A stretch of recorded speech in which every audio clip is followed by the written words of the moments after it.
Բարև ձեզ սիրելի բարեկամներ, եթերում Նոյան Տապանն է, Նոյան Տապանի քննարկում հաղորդաշարը։ Հայաստանը լեռնային երկիր է եւ գեղեցիկ երկիր է եւ Հայաստանում շատ են նաեւ լեռնաշավի սիրահարները, որոնք ամռան ամիսներին սովորաբար գնում են լեռները, փորձում են գտնել տեսարժան վայրեր, հետաքրքիր պատմական հուշարձաններ եւ այլն։ Եվ այդ ավանդույթը 1-2 տասնամյակ չէ, ավանդույթը գալիս է դեռ խորհրդային շրջանից, երբ Հայաստանում բավականին շատ լեռնարշավողներ կային։ Եվ այսօր մենք բնականաբար խոսելու ենք լեռնարշավային սպորտի մասին, լեռնարշավագնացության մասին, այսպես ասած, եւ իմ հյուրերն են Արահետ 2026 Լեռնարշավային առաջնության համակարգող Սյունե Հովհաննիսյանը եւ արտաքին կապերի պատասխանատու Մարիամ Սանոսյանը։ Ողջունում եմ սիրելի աղջիկներ մեր տաղավարում եւ եկեք խոսենք լեռնաշավային ձեր առաջնությունից։ Նախ հրաշալի միտք է, որ դուք տարբեր արշավային ակումբներին միավորում եք մի միջոցառմամբ, որտեղ նրանք կարող են մրցել իրենց հմտություններով, հետաքրքիր այսպես արկածային իրավիճակներում հայտնվել։ Ես կուզենայի սկսել ձեզնից, Սյունե, պատմեք առաջնության պատմության մասին եւ ինչ առանձնահատկություն կա հիմա Արահետ 2026-ի։ Նախ շնորհակալություն հրավերի համար։ Ուրեմն Արահետ առաջնությունը ստեղծվել է 4 տարի առաջ, ու այս տարի արդեն 4 տարին ենք իրականացնում։ Ու իր հիմնական նպատակն է ստեղծել կամ վերականգնել կապը լեռների հետ հայերի շրջանում։ Մենք շատ սիրելի արտահայտություն ունենք, որ բարբերաբար կրկնում ենք, որ եթե ծովային երկրում ես ապրում, պետք է կարողանաս լողալ կամ նավարկել, ու մենք էլ լեռնային երկրում ենք ապրում։ Հետո որ մեր համար կենսական կարևորություն ունի։ Լեռների հետ առնչվել սովորելը, լեռների հետ ընկերանալը ու այդտեղից է ծնվել ծրագիրը։ Ինքը 4 տարի առաջ փոքրիկ ծրագիր էր, մենք ունեցանք առաջին տարում 10 արշավախումբ մասնակցում էր, եւ այս տարի արդեն 25 թվականին ունեցանք 25 արշավախումբ մասնակցող, ինքը վերածվեց փառատոնի։ Այս պահին առաջնությունը ինչ է իրենց ներկայացնում, ինքը երկօրյա փառատոն է, փաստացի։ Առաջին օրը մենք ունենում ենք ժամանցային կտոր, տաղավարներով, ունենում ենք տարբեր կրթական ծրագրեր, որոնք գալիս իրենց workshop-երն են ներկայացնում, ազգային երգ-պարը անպակաս է միշտ մեր մոտ, եւ հետո ունենում ենք վրաններով գիշերակաց, եւ թիմերը արդեն երկրորդ օրը սկսում են առաջնությունը։ Ունենում ենք 2 երթուղի, պրոֆեսիոնալ եւ սիրողական։ Սիրողական երթուղին մոտ 10-ից 15 կիլոմետրանոց երթուղի է լինում միջինում, իսկ պրոֆեսիոնալը 30-35 կիլոմետրանոց, եւ բոլորը պարտադիր քնում են վրանների մեջ, որպեսզի հավասար պայմաններով սկիզբ տանք առաջնությանը։ Երեկոյան էլ ունենում ենք մրցանակաբաշխություն, եւ դրանից հետո ունենում ենք մեծ համերգ տոնելու, ոնց որ փակումը մեր առաջնության։ Արահետը բարձր կրթական շարժման ծրագիր է, եւ ինքը ոչ միայն առաջնությունը իր ոնց որ կուլմինացիան ամբողջ տարվա մեջ, մենք փորձում ենք փոքրիկ միջոցառումներով բերել հասցնել այդ կուլմինացիային, որտեղ նպատակը ոչ թե մրցույթն է, այլ այդ տոնը ստեղծելն է, առիթ տալը եւս մեկ անգամ, որ մարդիկ բարձրանան լեռներ եւ ուրիշ կողմից տեսնեն լեռները, ոչ թե տեսնեն մեքենայով կամ տնից կամ թեկուզ արշավելով, այլ երբ որ մենք դնում ենք իրան որպես առաջնություն, մարդիկ լեռներ բարձրանալով ստիպված են արդեն ուսումնասիրել տարածքը, ստիպված են գտնել լավագույն ճանապարհը ու այդ պատասխանատվությունը, երբ որ թիմը վերցնում է իր վրա ճանապարհ գտնելու, լրիվ ուրիշ փորձառություն է լինում։ Ճշտող հարցամ, ինչ ազատություն ունեն այդ խմբերը, որոնք գրանցված են ձեզ մոտ, դուք ասացիք 35, կարծես թե դա բավականին մեծ թիվ է, դրա հետ կապված պետք է լինեն ինչ-որ հասկանալի կանոններ, կապի միջոցներ, բժշկական աջակցություն, այդ ամբողջը ինչպես է ապահովում դուք։ Համեցեք, Մարիամ։ Շնորհակալություն։ Նախ ինչպես բարձուն կրթական շարժման մյուս ծրագրերը, Արահետ լեռնաշավային առաջնությունը եւս ամբողջությամբ կամավորական սկզբունքով կազմակերպվող process է ու օգտվելով առիթից շնորհակալություն երևի նաեւ հայտնենք այն բոլոր կամավորներին, երիտասարդներին եւ մեր ավագ ընկերներին, ովքեր մշտապես մեր կողքին են ու փորձում են ապահովել մեզ հետ միասին եւ անվտանգային պայմանները ողջ առաջնության ընթացքում եւ մշակութային կտորը եւ ազգային ոգին եւ ամենը պրոֆեսիոնալ արշավական ակումբները միասին փորձում են այսպես մոտիվացիա ու նոր էներգիա հաղորդել ավելի սիրողական մակարդակում, այս ամենով զբաղվող խմբերին, որոնց թիվը ի ուրախություն մեզ տարեցտարի շատանում է։ Մեր գործընկեր ռազմամարզական կառույցները փորձում են նպաստել անվտանգային կտորի ապահովման առաջնության ընթացքում կան անցակետեր ողջ երթուղու, երկայնքով, որտեղ կամավորները առաջին օգնության տիրապետող անձինք սպասում են, որպեսզի դիմավորեն թիմերին եւ ֆիքսեն իրենց հասնել, այսպես ասած, անցակետերին եւ նաեւ ցանկացած խնդրի հարցի պարագայում աջակցություն ցուցաբերեն։ Ինչ վերաբերվում է ազատությանը, երթուղու ամբողջ երկայնքով կան որոշակի անցակետեր, որտեղ պարտադիր է որ թիմը հայտնվի, սակայն անցակետեր տանող ճանապարհը պարտադրված չի։ Ու այստեղ հենց գալիս է նախապես երթուղին ուսումնասիրելու, բազում անգամներ ուսումնասիրելու կարիքը, որի արդյունքում գտնում են այն լավագույն ճանապարհը, այն լավագույն ռազմավարությունը, որով պետք է այդ երթուղին հաղթահարեն, ու այդտեղ լիովին ազատ են թիմերը։ Իհարկե մենք հրապարակում ենք նախապես դասական երթուղին, այսպես ասած, որը որ պաշտոնական երթուղին է ասել է թե իր բոլոր անվտանգային նորմերի սահմաններում, սակայն թիմերը իրենք եւս իզորու են ընտրել լավագույն ճանապարհը։ Ու այստեղ շատ մեծ կտորով թիմային համագործակցության վրա ենք շեշտը դնում, որովհետև 6 հոգանոց թիմերը, թե պրոֆեսիոնալ, թե սիրողական երթուղուն մասնակցող, պետք է գիտակցեն, թե ինչպես կատարել ուժերի ճիշտ բալանսը թիմի մեջ, ինչպես քարտեզից օգտվել, կատարածքում կողմնորոշվել, ճիշտ ռազմավարությամբ ու անվտանգ ամենակարևորը հասնել վերջնակետին, ինչպես նշեցինք նաև նախնական զրույցում գրանցումները բաց են արդեն 35-ը այն թիմերի քանակն է, որը որ նպատակ ունենք հասնել այս տարի, բայց դեռ թիմերը գրանցումների process-ում են ու օգտվելով առիթից ուզում ենք նշել, որ մինչև մայիսի 25-ն է գրանցումները բաց, մինչև մայիսի 25-ը թիմերը կարող են գրանցվել, իրենց գրանցումը հաստատել, մինչև հունիսի 5-ը կարող են նաև տեղեկացնել թիմի անդամների վերջնական կազմը, ուստի քանզի չունենք շատ ժամանակ, կոչ ենք անում սիրողական պրոֆեսիոնալ մակարդակով այս ամենով զբաղվող անձանց, արշավասեր մարդկանց, գաղափարակից ընկերներին օգտվել առիթից ու գրանցվել հունիսի 20-21-ին կայանալիք առաջնությանը մասնակցելու համար։ Որտեղ պիտի գրանցվեն։ Պետք է գրանցվեն հղումը հասանելի է տարբեր հարթակներում, բարձուն կրթական շարժման վեբ կայքում կա Արահետ առաջնության հենց հատված, որտեղ արկա է գրանցման հղումը, արկա է նաև մեր Facebook-յան եւ Instagram-յան էջերում, գրքին Արահետ անվամբ կարող են գտնել, կարող ենք նաև հղումները երևի մեկնաբանության դաշտում թողնել։ Երբ որ խոսում ենք կայքեջի մասին, հուշենք նաև, որ Արահետ լեռնաշավային առաջնության հատվածում կայքեջի կա նաև նվիրատվության դաշտ, որտեղ ոնց որ մասնակցության հղումից զատ այն անձինք, ովքեր չեն ցանկանում մասնակցել անձամբ ինչ-ինչ պատճառներով կամ չեն կարող են նաև նպաստել,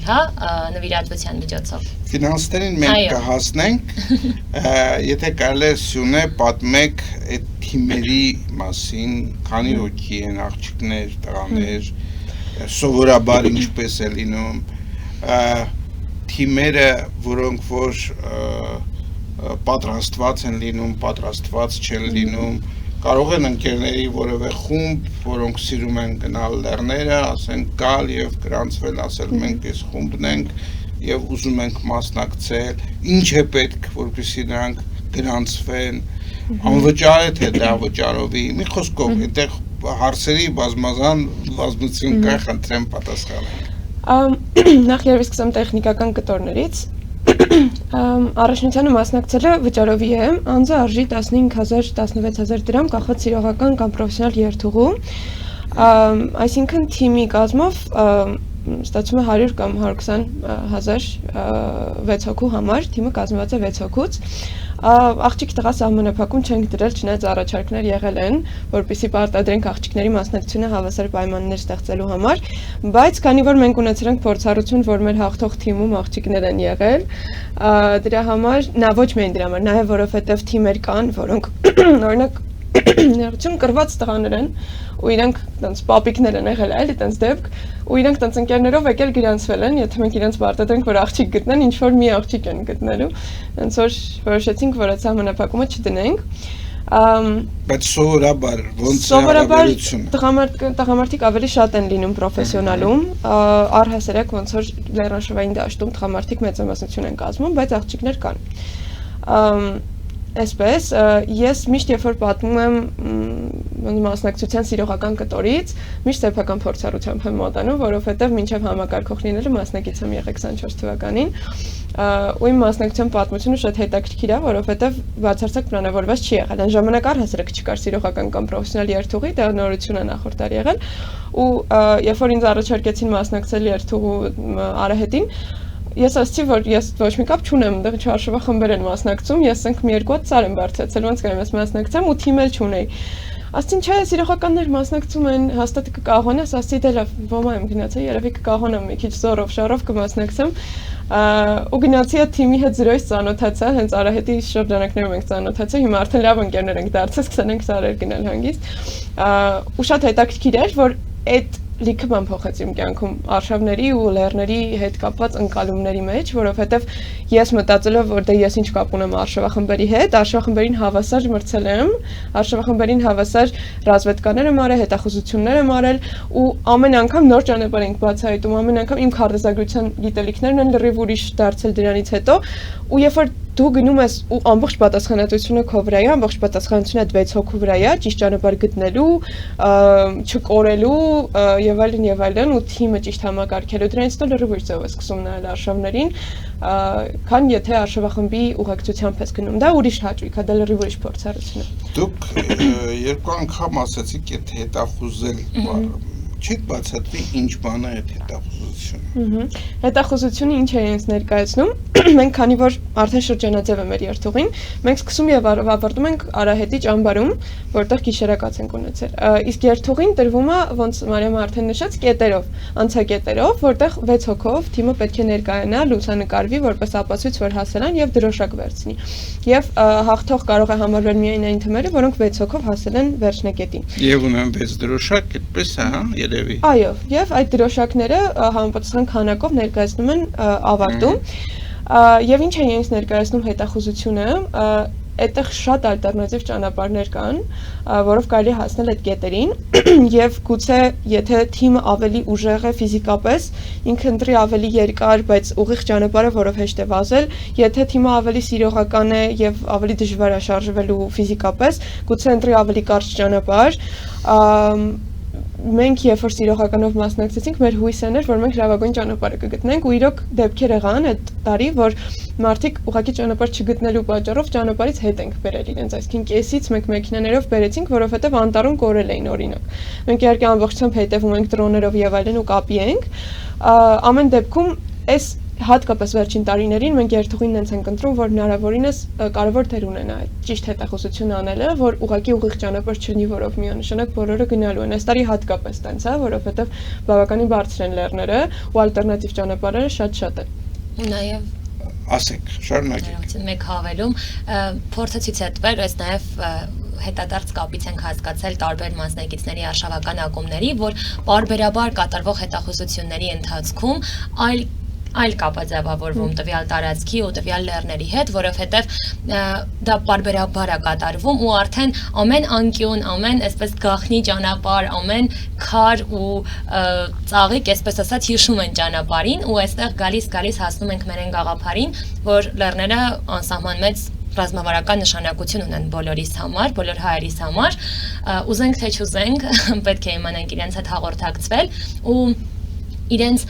ռազմավարական արժեքը ել ավելի շատ են գիտակցում, որովհետև ելով պետքա լավագույնս տիրապետի մեր լեռնային ուղիներին, եթե ոչ մենք,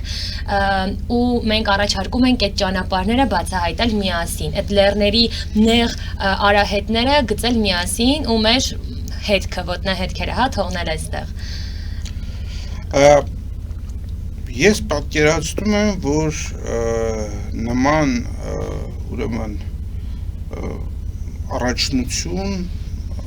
նշանակում է բավականին նաև պատասխանատվություն։ Արդյոք կան կապ այդ արշավախմբերի հետ, որոնք գնում են տարբեր մարշրուտներով, կարելի է օգտվել այդ կապից, թե չի կարելի, օգտագործում են իրանք տարբեր էլեկտրոնային միջոցներ, ասենք GPS կամ ասենք նավիգացիայի տարբեր հնարավորություններ, արգելվում է թե ոչ, մի քիչ պատմեք դրա մասին։ Առաջնության ընթացքում չունենք բացարձակ ոչ մի արգելք, այսինքն եթե մարդիկ են եղել, ովքեր իրոք մենք դա չենք խրախուսում, բայց եկել են առանց հետախուզություն անելու ու տեղում են ճանապարհ ընտրել, այդ մասով իրենք ազատ են իհարկե, բայց ցանկալի է հետախուզություն անել, դա ավելի ապահովություն կտա։ Եվ էլեկտրոնային GPS սարքերով է հնարավոր ընթացքում անցնել եւ չգիտեմ թղթից քարտեզով ոնց ում հարմար կլինի։ Իսկ ընթացքում կապ հաստատելու հետ կապված հետախուզություններում բացարձակ ազատ են մարդիկ, քանի անգամ կանեն, ինչ ֆորմատով կանեն, ամբողջությամբ պատասխանությունը իրենց դաշտում է, մեր պատասխանատվությունը սկսում է, այո, մինչև առաջնությունը։ Մեր պատասխանատվության դաշտը սկսում ենք առաջնության մեկնարկից մինչև ավարտ, այդ ընթացքում ամբողջ անվտանգությունը մեր պատասխանատվության դաշտում է։ Ինչպես է դա ապահովում։ Մենք ունենք դրոներ, որով հետևում ենք թիմերին, մենք ունենք մեքենաներ ամենագնաց, որով ամբողջ ընթացքում շրջում ենք տարածքում եւ եթե խնդիր է լինում, անպայման բժիշկ շուտ մոտենում է։ Ունենք բժիշկների կանոնական թիմ Viva բժիշկների հիմնադրամի կողմից, ու այս տարի իրենք միացան մեզ, նաեւ նախորդ տարի ոմաներ ռազմարշավից օգնություն ունեցանք։ Այս ձևով համագործակցության մեծ դաշտ ունենք, որով փորձում ենք ապահովել ամբողջ անվտանգությունը, ռացիաներով կապ ենք հաստատում, բոլոր ավակները ունեն ռացիաները ու մեր հետ կապի են ամբողջ ընթացքում, նաև ունենք կառավարման կենտրոն, որով փորձում ենք տեղորոշել ամբողջ բոլոր թիմերին, ամբողջ առաջնության ընթացքում, դա համագործակցում ենք իրական դպրոցի հետ, այսպես, տարբեր միջոցներ։ Այսինքն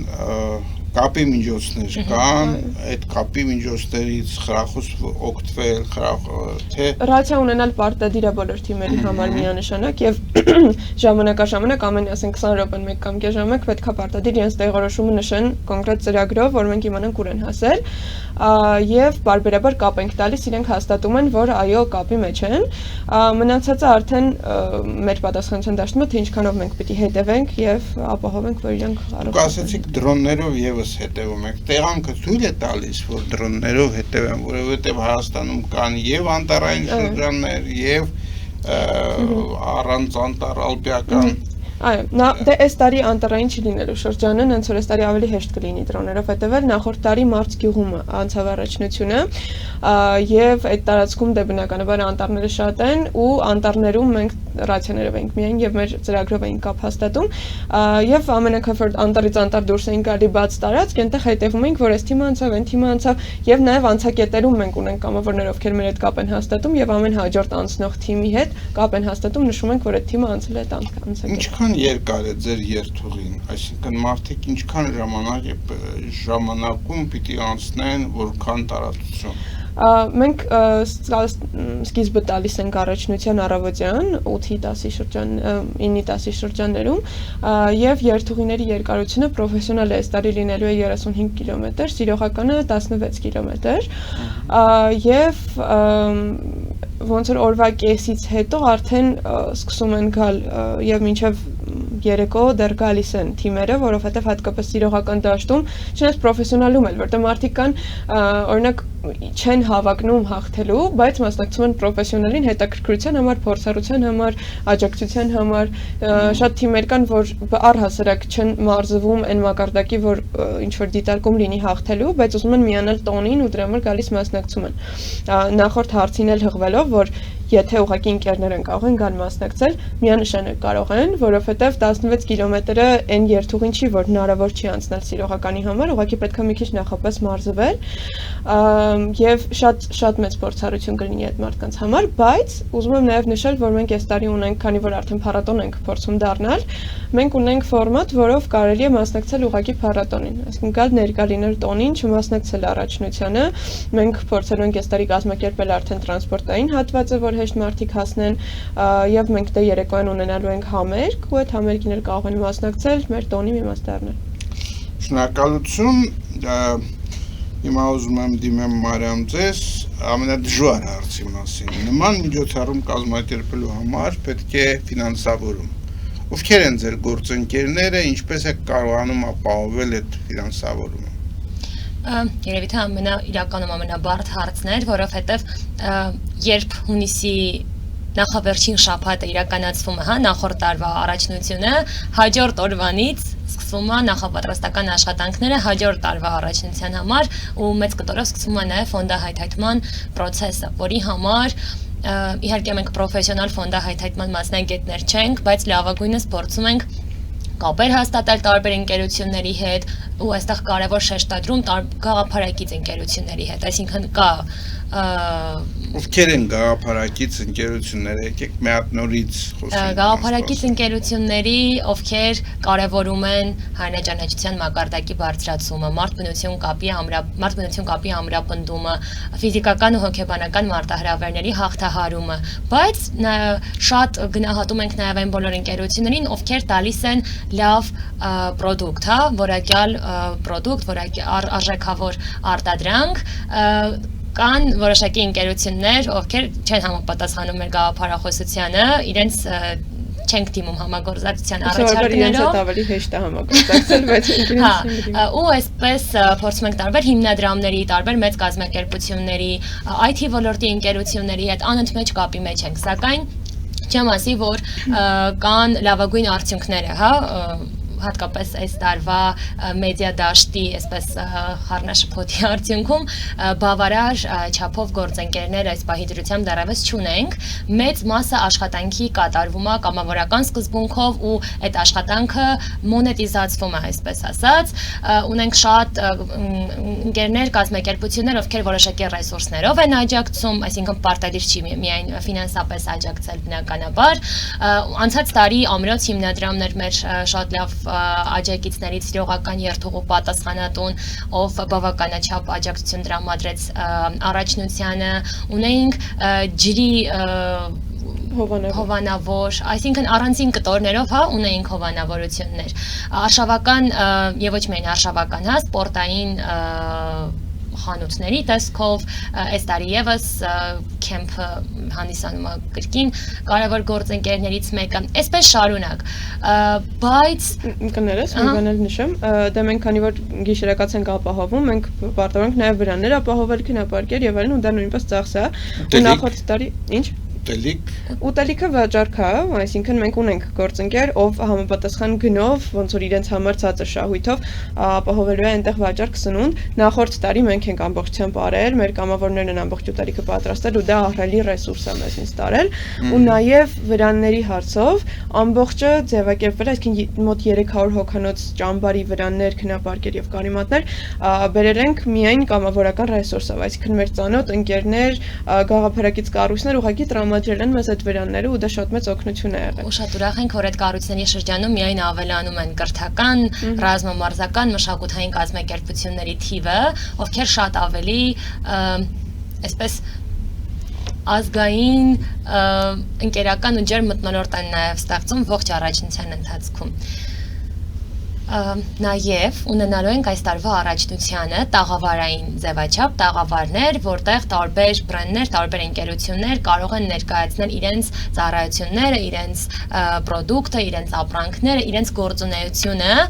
տաղավարները վարձակալության համար եւս նախատեսված են, ուստի են բոլոր անձինք, ովքեր կցանկանան գալ ու մեր ակտիվ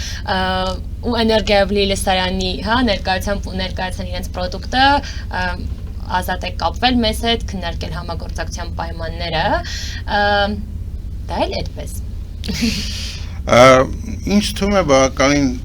լավ բան է նախաձեռնված եւ շատ կարեւոր է, որ այս հարահետ նախաձեռնությունը Տերնաշավային առաջնությունը, ինչպես դուք եք անվանում, շարունակի եւ ամեն տարի ավելի հետաքրքիր նպատակներ փորձի հաղթահարել։ Ես կուզենամ հաղորդման վերջում դուք անեք ձեր հայտարարությունը։ Այսինքն մեր հեռուստադիտողներին հստակ ասեք, երբ է լինելու այդ առաջնությունը, ինչ պետք է անեն իրենք մասնակցելու համար եւ ինչպես նաեւ պոտենցիալ հովանավորների ինչպես պետք է ձեզ հովանավորեն։ Մենք առաջարկում ենք եւ դիմում ենք բոլորին Հայաստանում, Սփյուռքում ապրող մեր հայրենակիցներին գալ հունիս ամսվա նախավերջին շաբաթ կիրակի օրերին, հունիսի 25-21-ին Վայոց ձորի մարզ, վայելելու մեր լեռնային տոնը Արահետը, եւ մենք շարժվում ենք այն գաղափարախոսությամբ, որ բարձունքները միասին են նվաճում ու առաջարկում ենք ել ավելի մոտ գտնվել բնությանը, ել ավելի մոտ գտնվել մեր պատմության լուր վկաներին, մեր լեռներին, ովքեր ամենաայդպես հավատարիմ դաշնակիցների ձևով մշտապես մեր կողքին են եղել։ Առաջարկում ենք զգալ այդ լեռներցու ոգին ու միասին բացահայտել մեր հայրենիքի թաքնված անկյունները։ Մեկ անգամ եւս հիշեցնենք, որ գրանցումները բաց են մինչև մայիսի 25-ը, ուստի շտապեք գրանցվել, հավաքել 6 հոգանոց թիմեր եւ գրանցվել պրոֆեսիոնալ կամ սիրողական երթուղով առաջնությանը մասնակցելու համար։ Մինչև հունիսի 5-ն էլ կկարողանաք վերջնական ներկայացնել ձեր թիմի կազմը։ Ավելացնելու բան ունեք, նշեցիր օրը առաջնության, շատ լավ, հովանավորների թեմայի հետ կապված, մենք միշտ բաց ենք, եթե գաղափարը հետաքրքրում է, եթե գաղափարակից եք ու ուզում եք ինչ-որ ձևով մաս կազմել այս մեծ տոնի ու աջակցել, որ ինքը գնալով ավելի մեծ տոն դառնա, որովհետև բարձունքում մենք ունենք երազանք, որ մի օր Արահետը դառնալու է լեռնաշվային տոն, ոչ թե փառատոն, եւ անկախ նրանից մենք կկազմակերպենք, թե ինքնուրույն կկազմակերպվի, ուղղակի բոլոր համայնքներում այդ հետքը մնա Արահետի ու համայնքը ինքնուրույն բարձրանա լեռներ այդ օրը։ Այնպես որ կարող եք մեզ աջակցել, ինչպես Մարիամ արդեն նշեց, մեր կայքեջում կա հղում աջակցության համար,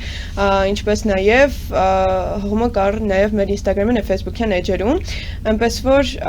միացեք, միասին, իհարկե նվաճել բառը մենք այդքան չենք սիրում, բարձունքները միասին են նվաճում, այո, միասին ու միայնակ գոյատևելը հնարավոր չի բարձունքներում մեր լեռներում, այնպես որ միացեք։ Շնորհակալություն, ինձ մնում է միայն հիշեցնել ձեզ սիրելի հեռուստադիտողներ, որ իմ հյուրերն էին Արահետ 2026 լեռնարշավային առաջնության համակարգող Սյունե Հովհաննիսյանը եւ այդ առաջնության արտաքին կապերի պատասխանատու Մարիամ Սանոսյանը։ Մաղթում եմ ձեզ ամենայն բարիք եւ մինչեւ նոր հանդիպում։